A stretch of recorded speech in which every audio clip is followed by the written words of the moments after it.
Okay, so we're going to talk a little bit about supply right now, and where you get it and how it works and what its place is in World v. World.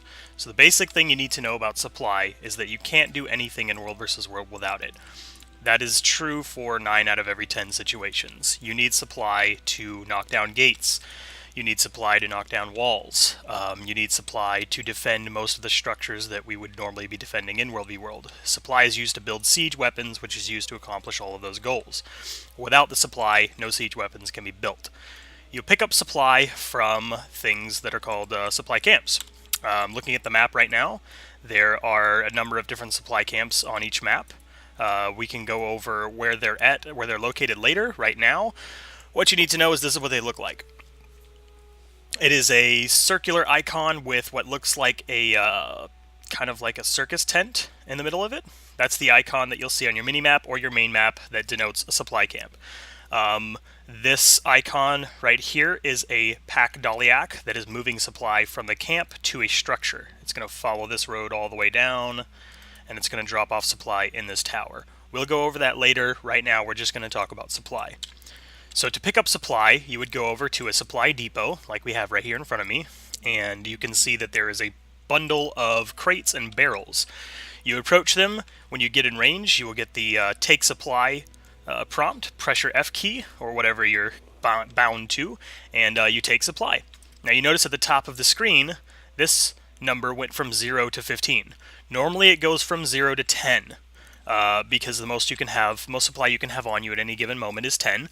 But however, this camp is currently captured and claimed by a guild that has buffed it so that you can get an additional 5 supply out of this camp and only this camp because it is claimed with that buff active.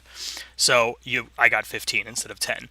The way you can tell that if there's a buff going or not is you will see that cog icon right above your skill bar. And otherwise, you would just get 10 supply.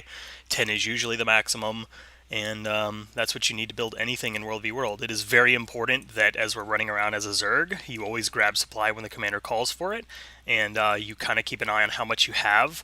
Of course, again, by looking up at the top of your screen, right next to this keg icon, and just be mindful of the opportunities to grab supply and how much you have. So what do we use supply for? Well, as you can see in front of me, I have a few blueprint build sites, a few siege weapon build sites. This was an arrow cart, this one is a ballista, and this one is a catapult. All build sites will look identical. They will look like a platform with a pile of lumber and some scaffolding type structure around them. They will all look exactly like this, no matter what siege weapon it is, until it starts getting built, until it's about halfway done. You can start to kind of see the outline of what it is, and that'll be obvious here in a second when I start to build it. But what's important is that all siege weapon looks identical when it's first dropped as a build site. So you won't be able to discern the differences at range right away. So we just talked about supply and where you get it. Now we're going to talk about what you use it for. This one over here, this build site, this is an arrow cart, and to use supply, assuming you have it, again, it's up here in the top of your screen, you would approach this, and when you get in range, you will get the build prompt, and you can either click on that or you can press F on your keyboard, and you will start to drain the supply that you have on you and put it on, use it to construct that build site. So because I'm here by myself, I'm just going to run the supply back and forth, and we'll take a look at what the arrow cart looks like. I'm going to build a couple more of these things up just to give you a really good demonstration of how supply works. You grab it, you get a certain number of supply, you use it to build things. And you see, this is exactly what I was talking about. It goes from the identical build site that everything looks like to the half-built build site of whatever that is, the unique look of whatever it is. See, you can see the ballista start to take shape there. So I'm just going to build these up real quick.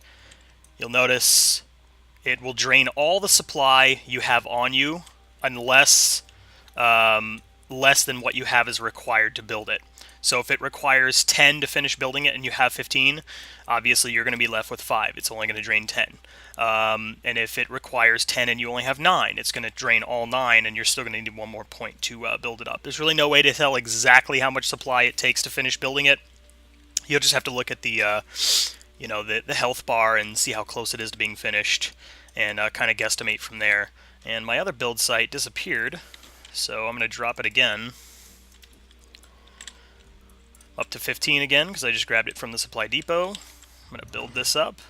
15, 5, and 0. Well, 1 because of the system that they have right now.